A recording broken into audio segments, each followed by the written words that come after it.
जरा सोचो, एक आदमी के पास अपने सपनों से किसी भी चीज को असल दुनिया में लाने की ताकत आ जाए। कुछ ऐसा ही होता है हमारी आज की कहानी में। कहानी की शुरुआत होती है सान्यू नाम के एक गरीब लेखक से, जिसके पास न पैसे, न दोस्त और न ही माँ बाप थे। सबसे बड़ी दिक्कत तो ये थी कि पिछले 6 महीने से वो सो नहीं पाया था, क्योंकि हर रोज उसके सपने में एक अजीब सा आदमी उसे मारने आ जाता। आज के सपने में वो एक ट्रेन में था जब उस आदमी ने आकर उसका सर जोर से जमीन पर पटका और उसे मार डाला। सपने से जागकर उसने कुछ लिखने की कोशिश की, लेकिन तभी उसका मकान मालिक आ गया। वो उसी वक्त खिड़की से भाग निकला, क्योंकि उसके पास किराए के पैसे नहीं थे। रोज आने वाले इन सपनों से छुटकारा पाने के लिए वो न जाने किस किस के पास नहीं गया, लेकिन फिर भी कोई फायदा नहीं हुआ। वो रास्ते में ऑमलेट खाने रुक गया, लेकिन दुकानदार ने उस पर दया करके उसे मुफ्त में ही खाना दे दिया। तभी उसे रे नाम की एक लड़की दिखी, जिसे वो बेहद पसंद करता था। वो काफी अच्छा गाती थी और इसलिए सान्या उसका दीवाना हो गया था।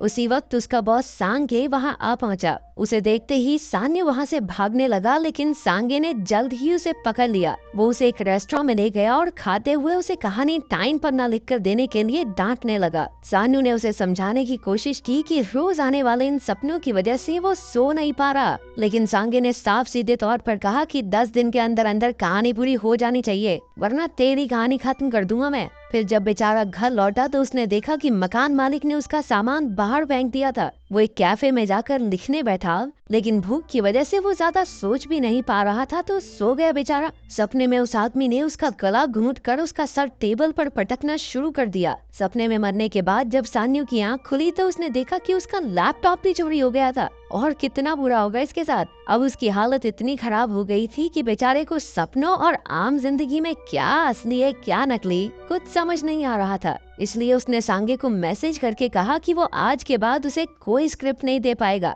वो रे के कैफे की सामने वाली बिल्डिंग की छत पर गया और इससे पहले कि वो कोई गलत कदम उठाता, ऑमलेट वाले आदमी ने उसे ऐन वक्त पर रोक कर थोड़ा खाना दे दिया। जब सान्यू ने उसे अपनी परेशानी बताई तो उस आदमी ने कहा कि जब जब वो सपने में हो तो उसे बार बार दोहराना चाहिए कि मैं सपना देख रहा हूँ, मैं सपना देख रहा हूँ। हो सकता है इस तरकीब से वो जल्दी सपने से बाहर आ जाए। सान्यू रात होने तक छत पर रहा और फिर अपना फोन बेचकर उसने थोड़ा खाना खरीदा। इसके बाद उसने दुकान से कुछ चीजें चुराने की कोशिश की, लेकिन वहाँ कैमरे लगे थे। आखिरकार वो बाहर बैठकर खाना खाने लगा और उसने देखा कि रे उसकी मदद करने आई थी। उसे यकीन ही नहीं हुआ और अचानक रे उसी आदमी में बदल गई। उसने सान्यू को जोर से कांच पर मारा और असल जिंदगी में दुकान वाली लड़की को लगा कि सान्यू को दौरे पड़ रहे हैं। उसने तुरंत एम्बुलेंस को कॉल कर दिया। उस खूंखार आदमी ने सान्यू के पेट में तलवार घोंप दी। तभी सान्यू ने तलवार पकड़ ली और दोहराने लगा कि मैं सपना देख रहा हूँ। उसी वक्त उसकी आंख खुली, लेकिन असलियत में भी वो कांच से टकराया था,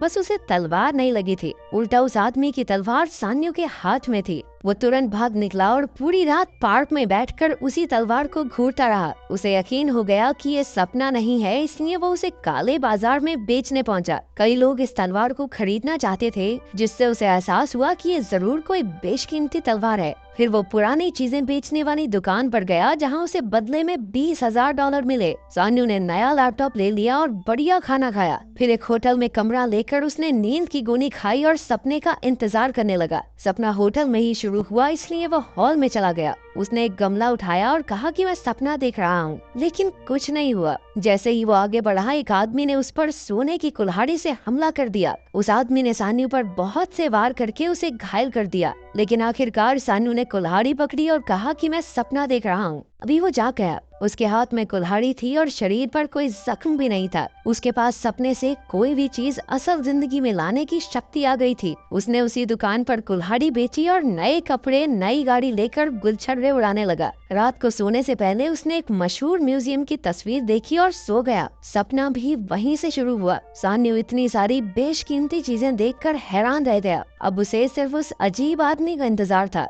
लेकिन इस बार वो आदमी मशीन गन के साथ आया। सान्यू भागकर गोलियों से बचने लगा, लेकिन जल्द ही मारा गया। फिर सान्यू की आंख खुली, लेकिन वो कुछ चुरा नहीं पाया था, इसलिए उसने फिर से गोली खाई और सपने में पहुंच गया। वहाँ गोलियों से बचते बचाते उसने किसी तरह 2 कीमती चीजें उठाई और कहा कि मैं सपना देख रहा हूँ। इस बार उसने अमीर डीलर्स को ये चीजें बेची और $2 मिलियन कमा लिए। वहाँ से निकलते ही सांगे ने उस पर हमला बोल दिया, क्योंकि उसने एडवांस लेके उसकी कहानी नहीं लिखी। सान्यू ने उसे सारे पैसे लौटा कर कहा कि अब वो कहानियां नहीं लिखता, अब तो भैया बड़े आदमी हो गए हैं, अब कौन दिखेगा कहानी।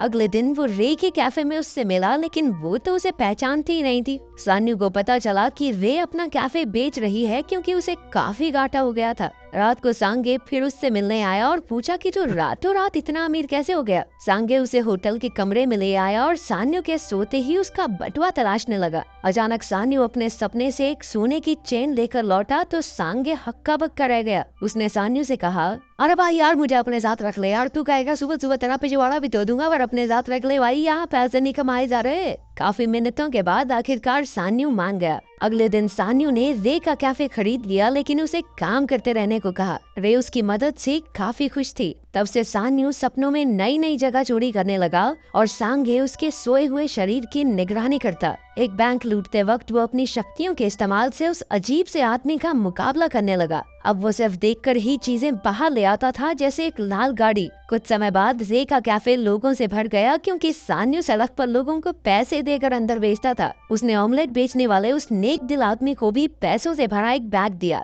एक दिन बातों बातों में रे को पता चला कि सान्यू असल में एक राइटर है। सान्यू ने रे को अपनी लाल गाड़ी भी तोहफे में दे दी। तब उसे याद आया कि जिस रात उसने रे को पहली बार देखा था, तब शो के बाद रे की अपने बॉयफ्रेंड से लड़ाई हो गई थी। फिर सान्यू काफी समय तक थिएटर्स में उसका पीछा भी करता रहा। सान्यू अब खुद उसे फिल्म दिखाने ले गया, लेकिन रे तो उसकी लिखी हुई फिल्में देखना चाहती थी। उसका झूठ पकड़ा न जाए इसलिए सान्यू ने सच में कहानी लिखी और सांगे को दे दी। जब सांगे ने कहानी पढ़ी तो उसकी आंखें भर आई क्योंकि कहानी बेहद अच्छी थी। उन्होंने खुद पैसे लगाकर बड़े एक्टर्स लिए और फिल्म बनाई। सान्यू रे को फिल्म दिखाने ले गया जहां सान्यू की कहानी बताई गई कि वैसे तो उसने बहुत सारी कहानियां लिखी हैं, लेकिन कभी अपना नाम नहीं दिया क्योंकि वो एक आम आदमी की तरह देश विदेश घूमना चाहता था। एक दिन सपने में उसे एक साधु दिखा और जब उसने साधु की बेल्ट लेने की कोशिश की तो साधु ने अपनी काली उंगलियों से उसकी छाती पर 2 निशान बना दिए। इस बार वो अजीब सा आदमी नहीं आया और सारा खजाना साधु के साथ ही गायब हो गया। एक रात वो रे को सब सच बताने वाला था कि उसकी छाती में तेज दर्द हुआ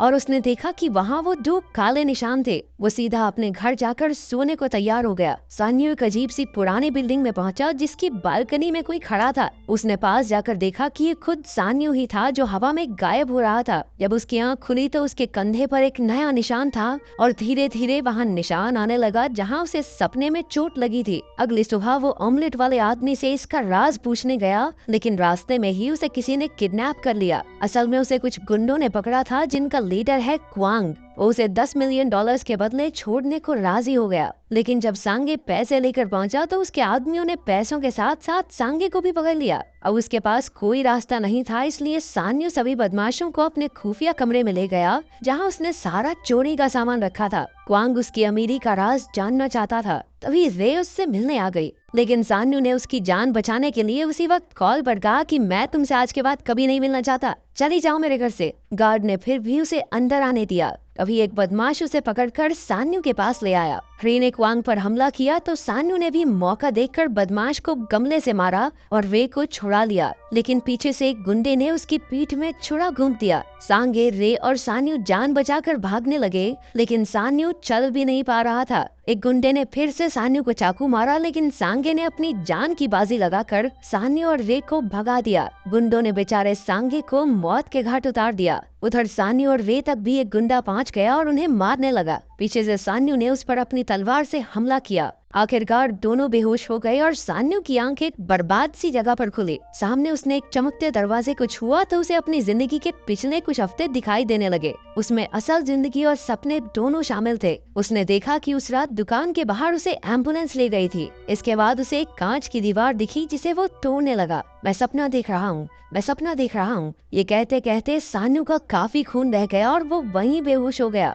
अचानक उसका शरीर बदलने लगा और वो खुद भी उस अजीब से आदमी में बदलने लगा। उसके हाथ में एक तलवार थी जिससे उसने दीवार तोड़ना शुरू कर दिया। साथ साथ उसने देखा कि वो अजीब सा आदमी बनकर मकान मालिक और सांगे को पीट रहा था क्योंकि उन्होंने उसके साथ बुरा किया। आखिरकार जब दीवार टूटी तो वो अजीब सा आदमी सान्यू के कमरे में निकला जहाँ सान्यू का शरीर भी धीरे धीरे जाग रहा था। उस आदमी ने एक एक करके सभी गुंडों को खत्म कर दिया। फिर वो सान्यू को मारने पहुंचा, लेकिन सान्यू ने कहा कि मैं सपना देख रहा हूँ। उसी वक्त उसकी सपनों से चुराई सारी कीमती चीजें गायब होने लगी। सान्यू एक बार फिर से बेहोश हुआ और जब उसकी आंख खुली तो वो उसी दुकान के बाहर बैठा था। रे ने उसे पहचान लिया और उसे खाने के लिए कुछ दिया। फिर उसने बताया कि उसने सान्यू की कहानियां पढ़ी हैं जो उसे बहुत अच्छी लगी। उसने दया करके सान्यू को अपने कैफे में नौकरी भी दी और ये सुनते ही उसकी आंखें भर आई। अब हमें पता चला कि रे सब जानती थी कि सान्यू उसका पीछा करता है। कुछ समय बाद रे ने उसे तोहफे में एक लैपटॉप दिया जिससे वो अपना काम फिर से शुरू कर सके।